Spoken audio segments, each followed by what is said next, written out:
Hi అండి, అందరికీ నమస్తే. Welcome back to my channel Tanishq days. అందరు ఎలా ఉన్నారు? బాగున్నారా? నేను చాలా బాగున్నా. మీరందరూ బాగుండాలని మనస్ఫూర్తిగా కోరుతున్నాను.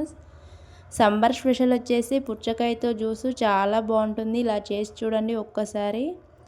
చాలా ఇష్టంగా తాగుతారు పెద్దలైనా పిల్లలైనా.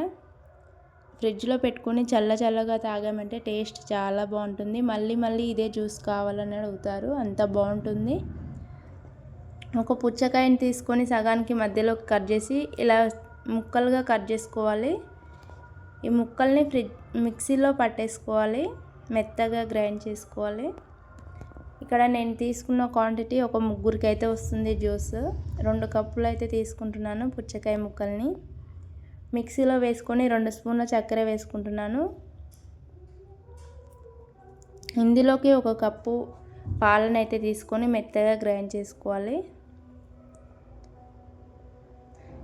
పాలైతే ఫ్రిడ్జ్లో పెట్టిన పాలైనా తీసుకోవచ్చు, కాచి చల్లార్చిన పాలైనా తీసుకోవచ్చు.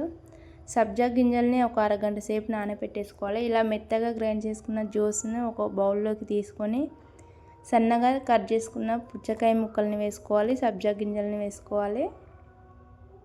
అందులోకి ఫ్రిడ్జ్లో ఒక అరగంట సేపు పెట్టి తీసి తాగామంటే చాలా బాగుంటుంది. టేస్ట్ అయితే చల్లగా ఎండకి చాలా ఇష్టంగా తాగుతారు పిల్లలైనా పెద్దలైనా. నాకైతే చాలా నచ్చింది జ్యూస్. ఫస్ట్ టైం చేశాను, చాలా బాగా వచ్చింది. ఫాస్టింగ్ ఉన్న వాళ్ళకైనా చాలా ఎనర్జీ ఇస్తుంది. ఇలా చేసి చూడండి.